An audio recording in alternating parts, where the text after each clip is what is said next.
Hello everyone, welcome back to Ninja Prep. This is Kapil Goyal, your educator and mentor for PG physics.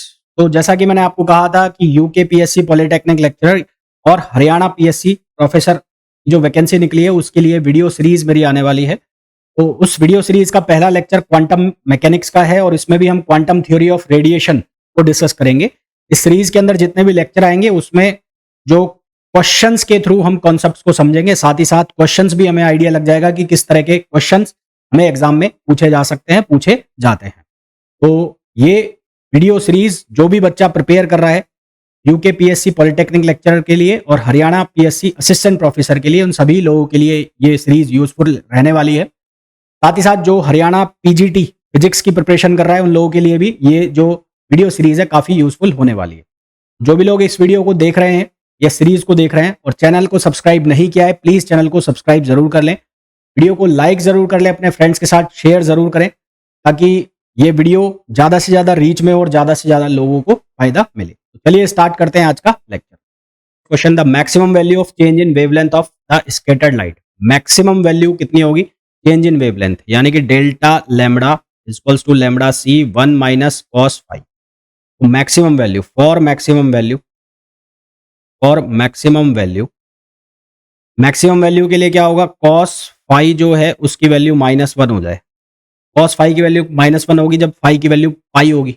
उस case में delta lambda जो है उसकी value कितनी हो जाएगी 2 लैम्बडा सी, और हमें पता है लैम्बडा सी की वैल्यू कितनी है 0.0242 आर्मस्ट्रॉन्ग। हमारे पास ये जो आंसर आ जाएगा वो आ जाएगा 0.048 आर्मस्ट्रॉन्ग। करेक्ट आंसर हमारे पास आ जाएगा ऑप्शन बी। नेक्स्ट क्वेश्चन पे आइए। The kinetic energy of an electron is equal to its rest mass energy. एक इलेक्ट्रॉन की जो काइनेटिक एनर्जी है के वो उसकी रेस्ट मास एनर्जी के इक्वल है। तो यहां से हमने एक फॉर्मूला पढ़ा है रिलेटिविस्टिक थ्योरी में कि E equals to K E plus M not C square. तो यहां से एनर्जी की जो वैल्यू बन गई वो बन गई 2 एम नॉट सी स्क्वायर। ये बन गया, ये हमें गिवन है, ये चीज हमें गिवन है। फिर उसके बाद हम जानते हैं, हम क्या जानते हैं, हम ये जानते हैं वी नो दैट कि जो E है वो किसके बराबर होता है, under root P square C square plus M not C square और इस पूरे का स्क्वायर, ये वैल्यू होती है।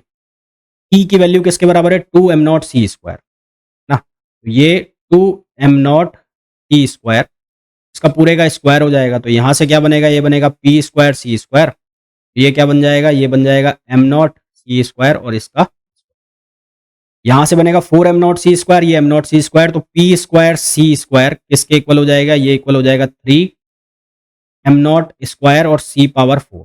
तो सिर्फ पी सी की जो वैल्यू है वो किसके इक्वल हो जाएगी, वो हो जाएगी √3 एम नॉट सी स्क्वायर। ये सिर्फ पी सी की वैल्यू हो गई है ना, ये सिर्फ किसकी वैल्यू हो जाएगी, पी सी की। सिर्फ पी की वैल्यू किसके बराबर हो जाएगी, ये हो जाएगी √3 एम नॉट सी, ये पी की वैल्यू हो गई, यानी कि मोमेंटम। आपको क्या पूछा है, वेवलेंथ। तो वेवलेंथ क्या होता है, lambda equals to H upon P. तो एच और पी की वैल्यू कितनी है √3 M not C, √3 M not C. तो हमारे पास जो सही आंसर आ जाएगा वो आ जाएगा ऑप्शन सी, यानी कि lambda equals to H upon √3 M not C. Option हो जाएगा हमारे पास इसका सही कौन सा, सी। तो इसका जो करेक्ट आंसर आ जाएगा हमारे पास वो क्या आ जाएगा, सी आ जाएगा। ठीक है, नेक्स्ट क्वेश्चन। इस क्वेश्चन में देखो, particle is moving with a speed c by √2, find the phase velocity of its de Broglie wave. Particle है जो मूव कर रहा है जिसकी स्पीड है c बाय √2। ठीक है, तो स्पीड ऑफ पार्टिकल अगर आपको नहीं पता है तो ये मैं बता देता हूं। Speed of particle velocity is equals to क्या होता है, ग्रुप वेलोसिटी। पार्टिकल की जो वेलोसिटी है वो किसके इक्वल होती है, ग्रुप वेलोसिटी। तो ये कितना हो गया, ये हो गया c बाय √2। हमें पूछा है फेज वेलोसिटी। तो एक रिलेशन होता है, रिलेशन किस किस के बीच में, ग्रुप वेलोसिटी और फेज वेलोसिटी। तो VP equals into VG equals to होता है सी स्क्वायर। मैं पूछा है वीपी, तो वीपी की वैल्यू क्या हो जाएगी, ये हो जाएगी C square upon VG. C square as it is VG, P G कितना है सी बाय रूट टू, तो यहाँ मैंने लिखा सी अपॉन रूट टू। एक सी से एक सी कैंसिल हो जाएगा, ये कितना आ जाएगा रूट टू सी। हमारे पास इसका जो आंसर आ जाएगा वो आ जाएगा ऑप्शन सी। ऑप्शन सी इसका करेक्ट आंसर हो जाएगा। नेक्स्ट क्वेश्चन पे आइए। What is the thermal de Broglie wavelength of free electron gas at 0 degree centigrade? 0 degree centigrade का मतलब हो गया 273 केल्विन। का मतलब क्या हो गया? तो मतलब हो गया 273 kelvin. Thermal de Broglie wavelength हमें बतानी है, तो इसके इलेक्ट्रॉन की, तो lambda equals to H upon P. तो यहाँ एच अपॉन पी, पी में आ जाएगा मास और यहाँ पर हम एवरेज वेलोसिटी लेंगे।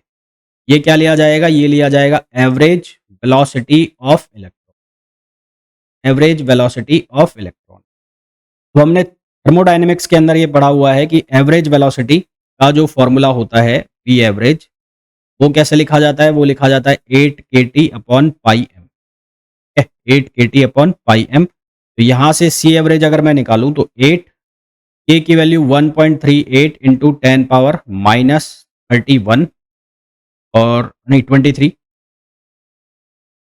और टी की जो वैल्यू है वो टी की वैल्यू कितनी रखी जाएगी? टी की वैल्यू 273 ऑन पाई 3.14, और एम की जो वैल्यू है वो कितनी हो गई? वो हो गई 9.1 इंटू 10 पावर माइनस 31।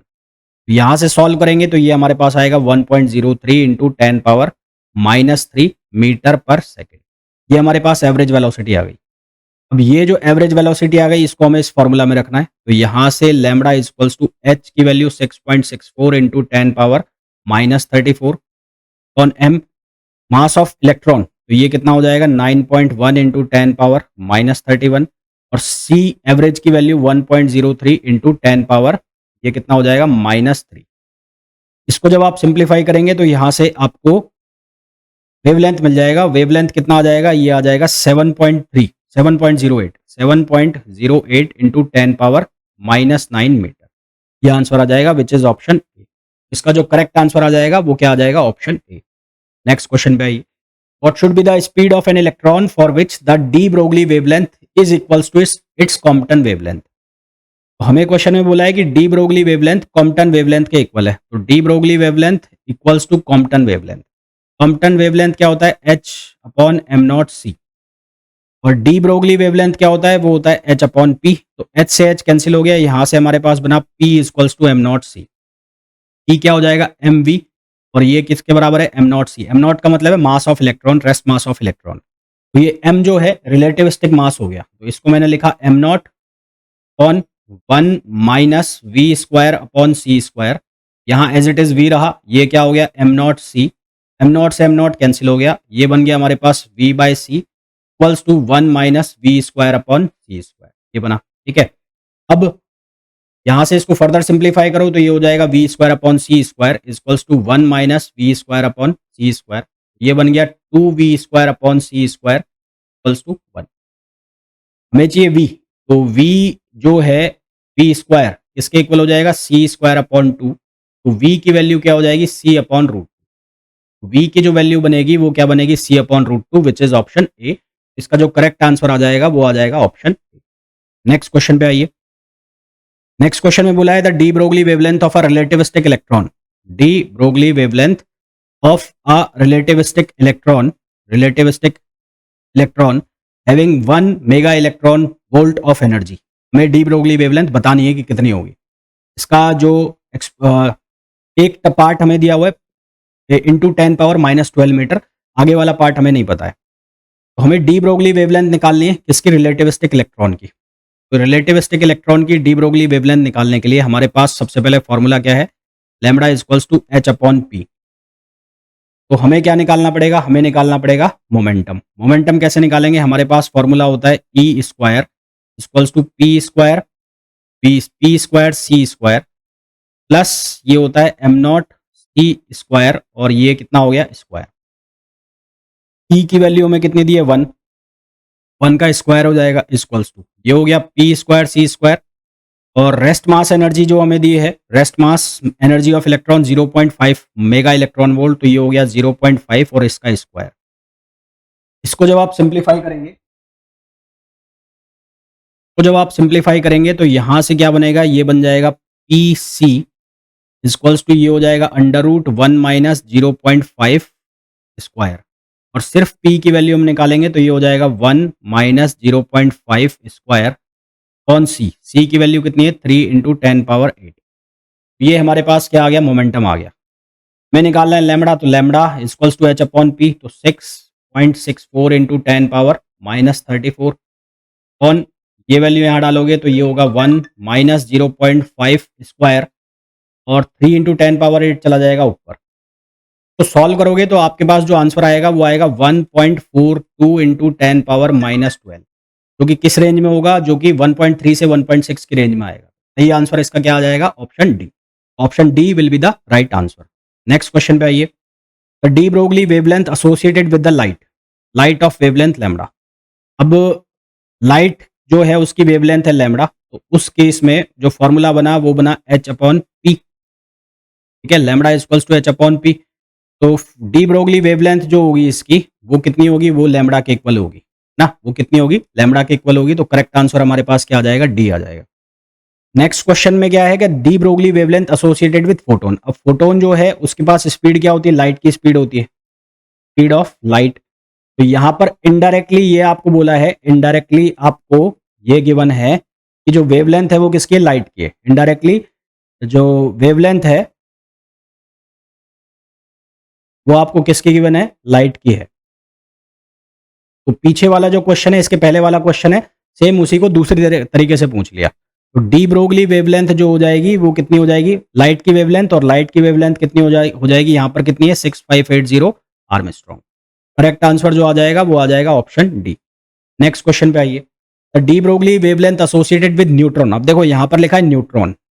न्यूट्रॉन एक अनचार्ज पार्टिकल है ना, इसके पास कोई चार्ज नहीं है, इसके पास कोई चार्ज नहीं है। तो हमारे पास formula lambda equals to H कौन कितना होता है, under root 2 me, under root 2 me according to classical mechanics, according to classical mechanics non charge particle के लिए। ठीक है, ई की वैल्यू हम क्या लिखेंगे, के टी। तो यहां से हमने लिखा एच अपॉन ये क्या लिखेंगे, 2m के टी। अच्छा जी, अब m किसका लेना है, न्यूट्रॉन का लेना है। k बोल्ट्जमान कांस्टेंट है, तो इसको सॉल्व करके हमारे पास एक फॉर्मूला बन जाता है 30.83 ऑन अंडर रूट टी। और ये जो आंसर आएगा तुम्हारा आर्मस्ट्रॉन्ग में, टी की वैल्यू है 27, इसको केल्विन में कन्वर्ट करोगे तो हो जाएगा 300। लैम्बडा की जो वैल्यू सॉल्व होकर आएगी वो आएगी 1.77 आर्मस्ट्रॉन्ग, आ जाएगी 1.77 angstrom, which is option B. ये फॉर्मूला जो छोटे छोटे मैं आपको बता रहा हूँ इनको ध्यान रखना, बहुत काम के फॉर्मूला है। नेक्स्ट क्वेश्चन में आइए। In a photo electric effect with incident radiation, photo electric effect incident radiation जो है उसकी वेवलेंथ है लैम्बडा नॉट, स्टॉपिंग पोटेंशियल है वी नॉट, और गिवन मेटल सरफेस के लिए। तो सबसे पहले तो E equals to W not plus stopping potential. यहां से मैंने लिखा H C upon lambda not, ये W not as it is रहने दिया, और स्टॉपिंग पोटेंशियल को मैंने लिख लिया ई वी नॉट, इसको लिखा इक्वेशन फर्स्ट। फिर इसका दूसरा पार्ट है, यदि रेडिएशन की वैल्यू लैम्बडा नॉट बाय 2 कर दी जाए, तो सेकंड पार्ट के अकॉर्डिंग अगर मैं इसको लिखूं तो ये हो जाएगा 2hc upon lambda not W not plus यहाँ स्टॉपिंग पोटेंशियल है, ये मेरे को निकालना है। इसको कैसे कर सकते हैं हम, इसके लिए मैं माइनस कर देता हूं, मैं माइनस कर देता हूं कौन सा वाला पार्ट, मैं एक काम करता हूं, ये एच सी अपॉन लैम्बडा जो है इसकी जगह मैं यहाँ ये सब्सटीट्यूट कर देता हूँ फर्स्ट और सेकंड में। तो ये क्या बनेगा 2, ये value H C upon lambda की मैं यहाँ सब्सटीट्यूट कर रहा हूँ, तो ये 2 W not plus E V not equals to W naught और प्लस स्टॉपिंग 2, स्टॉपिंग 2। तो ये बनेगा 2 W naught, 2 W not plus 2 E V not equals to ये बन जाएगा डब्ल्यू नॉट प्लस स्टॉपिंग 2। तो यहां से हमारे पास आंसर आ जाएगा डब्ल्यू नॉट प्लस ये आ जाएगा 2 ई वी नॉट और स्टॉपिंग 2। अब हमें वैल्यू डालनी है किसकी, डब्ल्यू नॉट की, क्योंकि डब्ल्यू नॉट हमें गायब करना पड़ेगा। तो डब्ल्यू नॉट की वैल्यू इक्वेशन फर्स्ट से कितनी लिख सकते हैं, H C upon lambda not plus E V naught. तो यहां से ये वैल्यू मैं डाल देता हूं यहां पर, ये क्या बनेगा H C upon lambda not और minus E V not plus ये कितना है, ये है 2 E V not equals to stopping. ये कितना हो जाएगा, ये हो जाएगा H C upon lambda not plus ये हो जाएगा ई वी नॉट और स्टॉपिंग। तो ये ईवी नॉट को मिलाकर क्या बोला गया है? स्टॉपिंग पोटेंशियल, और स्टॉपिंग पोटेंशियल को लिख रखा है कैपिटल वी नॉट। आंसर हमारे पास कौन सा आ जाएगा? Option C. करेक्ट आंसर हमारे पास क्या आ जाएगा? Option C. नेक्स्ट क्वेश्चन पे आइए। द एवरेज एनर्जी, तो रेल्स जीन्स वाला जो हमारे पास एक्सपेरिमेंट होता है, 3 होते हैं ना, ब्लैक बॉडी रेडिएशन जब आप पढ़ते हैं, उसमें रेल जीन्स वाले के अकॉर्डिंग जो एवरेज एनर्जी ली जाती है हाई टेम्परेचर पर, वो क्या होता है? केटी। तो ये जो क्वेश्चन दिया गया है इसमें बोला है the thermal de Broglie wavelength of a system of material particle. System of particle का क्वेश्चन है ये, ईच ऑफ मास एम। तो यहाँ पर जो हमें एनर्जी की वैल्यू लिखनी पड़ेगी, वो एनर्जी की वैल्यू कहाँ से आएगी? जो स्टैटिस्टिकल मैकेनिक्स में हम एनर्जी की वैल्यू निकालते हैं।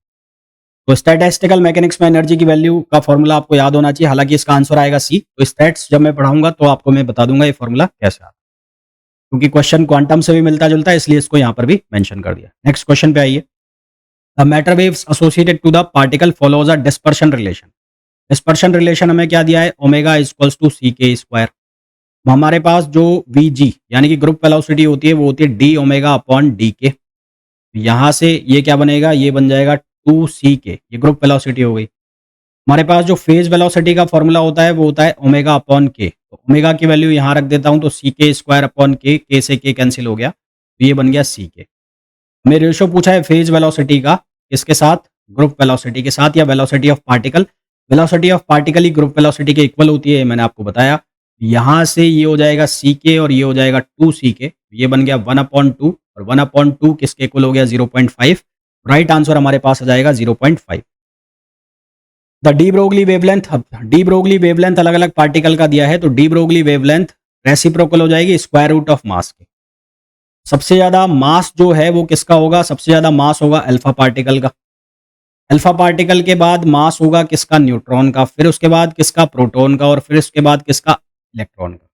तो सबसे ज्यादा जो वेवलेंथ होगी वो किसकी होगी? इलेक्ट्रॉन की होगी। फिर उसके बाद किसकी होगी? प्रोटॉन की होगी। फिर उसके बाद किसकी होगी? न्यूट्रॉन की होगी। फिर उसके बाद किसकी होगी? अल्फा पार्टिकल की। तो ये ऑप्शन और ये ऑप्शन तो वैसे ही कट हो जाता है।